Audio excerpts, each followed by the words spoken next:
Suzan Falmez, Dilmurat Mahmud, Abdul Muqtadir Udun qatorliq avtorlig'idagi diasporadagi Uyg'ur ayol faoliyatchilar bir irqiy qirg'inchilik hikoyasi nomli kitob nashr qildi. Kitobning tanishtirishiga asoslanganda mazkur kitobda 10 nafar Uyg'ur faoliyatchi ayolning ish izlari, hayot faoliyatlari, ularning Xitoy hukumatining o'zlari va oilasi Uyg'ur xalqiga qilgan jinoyatlarni fosh qilgan harakatlari tanishtirilgan.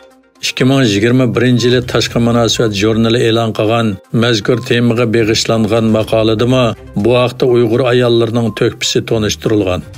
Kitobda Zubayr Shamsiddin, Roshan Abbas, Rahima Mahmud, Ruqiya Turdush, Orzugul, Raziya Mahmud, Dilnur Rayhan, Gulchehra Xo'ja, Zumrat Davud va Mehrgul Tursun qatorliqlarning faoliyatlari tanishtirilgan.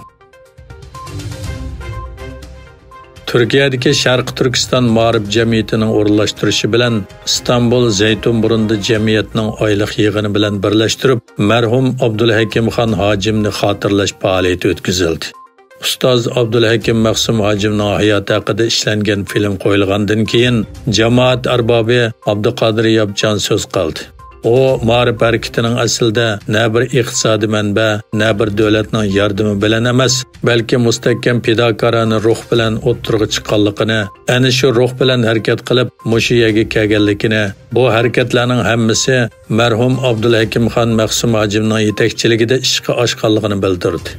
Abdulhakim Maqsum Hacim 1964-yili Qog'liqda tug'ilgan bo'lib, yosh vaqtidan boshlab mo'tabar ustozlardan dars olgan.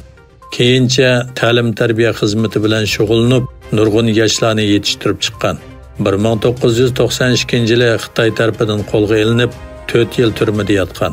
1996-yili chet elga chiqqan va keyincha Azhar universitetida ilm tahsil qilgan.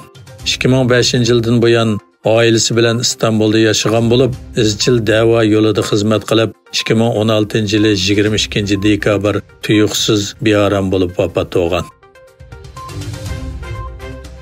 Oldin qapda orbitiga qo'yib berilgan Xitoyning maxfiy olam aeroplani Shimoliy Amerikaga kuchli signal bermoqda ekan. Xitoy aeroplanining yer shari orbitasiga qo'yib bergan 6 sirliq jism haqida Amerika va Xitoy taraf hech qanday bayonot bermadi. Bu jismlar Amerika olam armiyasi tarafidan iz qo'g'layotgan bo'lsa-mu, ammo ularning nima ekanligi va qanday maqsadda xizmat qilayotganligi to'g'risida hech qanday tafsilot oshkorlanmadi. Türkiye Sanoat ve Texnika Ministri Mehmet Qochir o'zining ijtimoiy aloqa hisobidagi yozmasida Xitoy ziyoratini tamomlaganligini bildirdi.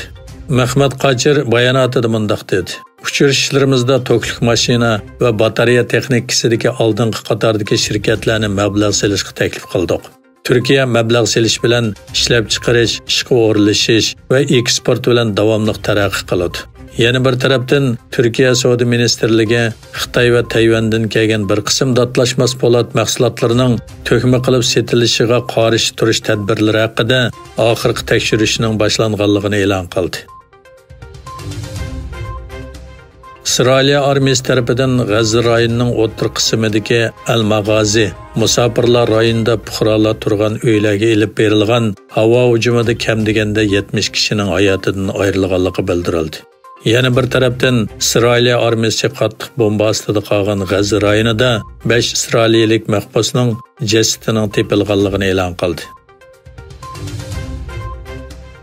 Indoneziyaning sharqidagi Sulawesi orolidagi bir Xitoy nikel pishiqlab ishlash zavodida yuz bergan portlashda kam deganda 13 odam o'lib, 38 odam yaralangan. Egilishicha, Beijing zo'r mablag' sog'an bu rayondagi zavodlarning xizmat sharoiti sababli tanqidga uchirmoqda.